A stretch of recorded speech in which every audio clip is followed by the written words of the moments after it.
Consonant plus vowels வந்து நம்ம கண்டுபிடிக்க தெரிஞ்சுக்கணும். ஃபர்ஸ்ட் வந்து பாத்தீங்கன்னா உங்களுக்கு இப்போ B plus E ஓகேங்களா. சோ இது வந்து வார்த்தையில இந்த மாதிரி இருக்குன்னு வச்சுக்கோங்களேன். இப்போ BE அப்படின்னு இருக்கு அப்படின்னா இது எப்படின்னா B plus E அப்படின்னு அர்த்தம். இங்க வந்து இதை நம்ம B அப்படின்னு படிக்கிறோம். இந்த B அப்படிங்கிறது எப்படி வந்து நமக்கு உச்சரிப்புகள் தெரியுது. இந்த B யும் E யும் சேர்ந்து இல்லையா. இப்போ B ன்ற சவுண்டுக்குள்ள இப்ப E அப்படிங்கிற ரெண்டு எழுத்து இருக்கு. அதுல இப்பங்கிறதுக்கு B வருது, ஈங்கிறதுக்கு E வருது.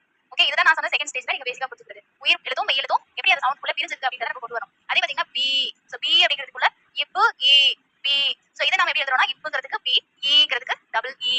ஓகே, ஏன்னா நம்ம வேர்ட்ஸ்ல அந்த சவுண்ட்ஸ் நம்ம பிரிக்கணும் இல்லையா, அதுக்காக தான் இந்த பேசிக். அதே மாதிரி அடுத்தது பாருங்க, அடுத்தது என்னன்னா T அப்படிங்கிறதுக்குள்ள இட்டு பிளஸ் E அப்படிங்கிற ரெண்டு எழுத்து உள்ள இருக்கு. அப்போ இட்டுங்கிறதுக்கு T-யும் ஈங்கிறதுக்கு E, T பிடிக்கிறோம் இல்லையா, DDD அந்த T. அதே மாதிரி பாத்தீங்கன்னா சே, இச்சு ஏ, இச்சு கூட்டல் ஏ தான் சே இல்லையா, அதுதான். அதே மாதிரி இப்ப கூட்டல் ஊ ஊ.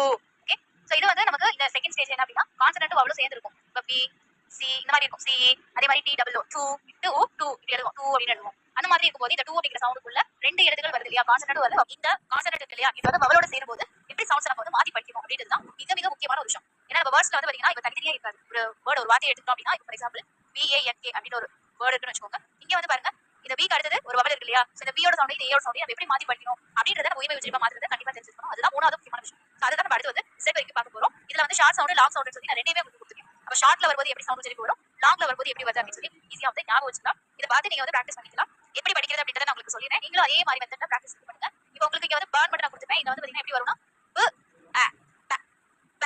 இப்ப அந்த அ அப்படிங்கிற எழுத்து வந்து நமக்கு தமிழ்ல ஆடு தான் மென்ஷன் பண்ண முடியும். வேற எழுத்து இல்ல, அதனால தான் நமக்கு ஆரம்பிச்சு படிங்க. அ அப்படிங்கிற மாதிரி நம்ம படிக்கணும். ப பே பி போ ப. ஓகே, ப அ ப ப ஏ பே இப்ப ஏ பி ப ஓ போ ப அ ப. அதே மாதிரி லாஸ்ட் சவுண்ட் பாருங்க, ஏ ப ஏ பே இப்ப இ பி ப ஐ பை ப ஓ போ. இது போ அது போ. ஓகே, ப யூ வியூ வியூ.